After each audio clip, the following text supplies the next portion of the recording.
श्रीमहाभारतम शांति पर्व राजधर्मानुशासन पर्व एकादशोध्याय। अर्जुन का पक्षिरूपधारी इंद्र और ऋषि बालकों के संवाद का उल्लेख पूर्वक गृहस्थ धर्म के पालन पर जोर देना।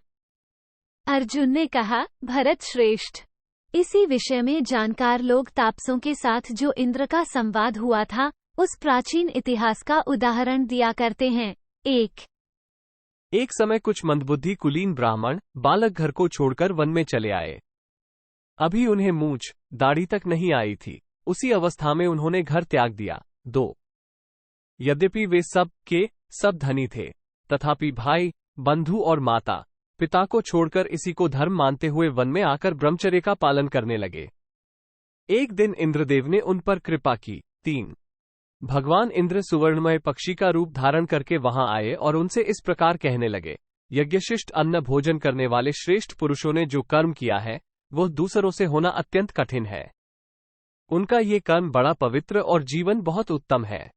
वे धर्मपरायण पुरुष सफल मनोरथ हो श्रेष्ठ गति को प्राप्त हुए हैं। 4-5 ऋषि बोले, अहो, ये पक्षी तो विगसाशी यज्ञशेष अन्न भोजन करने वाले पुरुषों की प्रशंसा करता है। निश्चय ही यह हम लोगों की बड़ाई करता है, क्योंकि यहाँ हम लोग ही विगसाशी हैं। 6 उस पक्षी ने कहा, अरे, देह में कीचड़ लपेटे और धूल पोते हुए जूठन खाने वाले तुम जैसे मूर्खों की मैं प्रशंसा नहीं कर रहा हूँ। विगसाशी तो दूसरे ही होते हैं। ऋषि बोले, पक्षी यही श्रेष्ठ एवं कल्याणकारी साधन है, ऐसा समझकर ही हम इस मार्ग पर चल रहे हैं। तुम्हारी दृष्टि में जो श्रेष्ठ धर्म हो उसे तुम ही बताओ, हम तुम्हारी बाट पर अधिक श्रद्धा करते हैं। 8 पक्षी ने कहा, यदि आप लोग मुझ पर संदेह न करें तो मैं स्वयं ही अपने आप को वक्ता के रूप में विभक्त करके आप लोगों को यथावत रूप से हित की बात बताऊंगा। 9 ऋषि बोले, तात, हम तुम्हारी बात सुनेंगे। तुम्हें सब मार्ग विदित हैं। धर्मात्मन, हम तुम्हारी आज्ञा के अधीन रहना चाहते हैं। तुम हमें उपदेश दो। 10 पक्षी ने कहा, चौपायों में गौ श्रेष्ठ है, धातुओं में सोना उत्तम है, शब्दों में मंत्र उत्कृष्ट है और मनुष्यों में ब्राह्मण प्रधान है। 11 ब्राह्मणों के लिए मंत्रयुक्त जातकर्म आदि संस्कार का विधान है। वह जब तक जीवित रहे समय समय पर उसके आवश्यक संस्कार होते रहने चाहिए। मरने पर भी यथासमय शमशान भूमि में अंत्येष्ट संस्कार तथा घर पर श्राद्ध आदि वैदिक विधि के अनुसार संपन्न होने चाहिए। 12 वैदिक कर्म ही ब्राह्मण के लिए स्वर्गलोक की प्राप्ति कराने वाले उत्तम मार्ग हैं। इसके सिवा मुनियों ने समस्त कर्मों को वैदिक मंत्रों द्वारा ही सिद्ध होने वाला बताया है। वेद में इन कर्मों का प्रतिपादन दृढ़तापूर्वक किया गया है, इसलिए उन कर्मों के अनुष्ठान से ही यहाँ अभीष्ट सिद्धि होती है।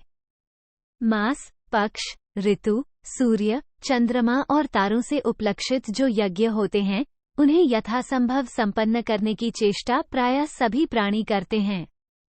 यज्ञों का संपादन ही कर्म कहलाता है। जहाँ ये कर्म किए जाते हैं वह गृहस्थ आश्रम ही सिद्धि का पुण्यमय क्षेत्र है और यही सबसे महान आश्रम है।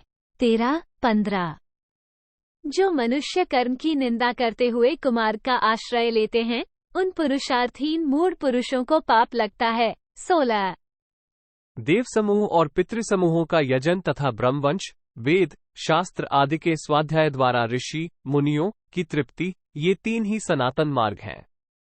जो मूर्ख इनका परित्याग करके और किसी मार्ग से चलते हैं वे वेद विरुद्ध पथ का आश्रय लेते हैं। 17 मंत्रद्रष्टा ऋषि ने एक मंत्र में कहा है कि ये यज्ञरूप कर्म तुम सब यजमानों द्वारा संपादित हो, परंतु ये होना चाहिए तपस्या से युक्त।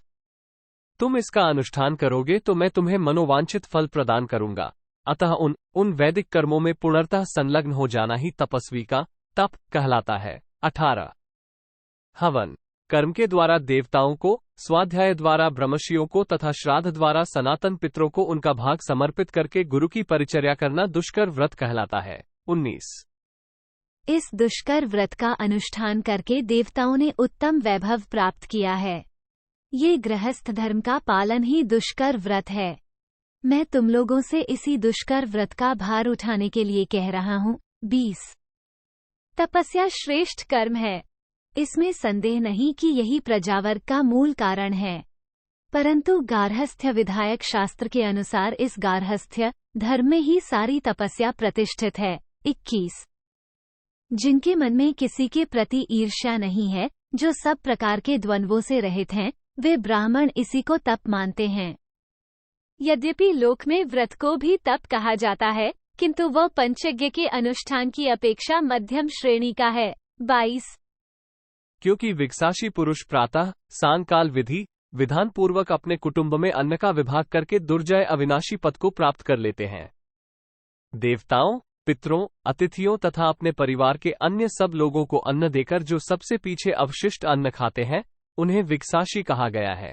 23-24 इसलिए अपने धर्म पर आरूढ़ हो उत्तम व्रत का पालन और सत्यभाषण करते हुए वे गुरु होकर सर्वथा संदेह रहित हो जाते हैं। 25 वे ईर्ष्या रहित दुष्कर व्रत का पालन करने वाले पुण्यात्मा पुरुष इंद्र के स्वर्गलोक में पहुंचकर अनंत वर्षों तक वहां निवास करते हैं। 26 अर्जुन कहते हैं, महाराज, वे ब्राह्मण कुमार पक्षी रूपधारी इंद्र की धर्म और अर्थयुक्त हितकर बातें सुनकर इस निश्चय पर पहुंचे कि हम लोग जिस मार्ग पर चल रहे हैं वह हमारे लिए हितकर नहीं है।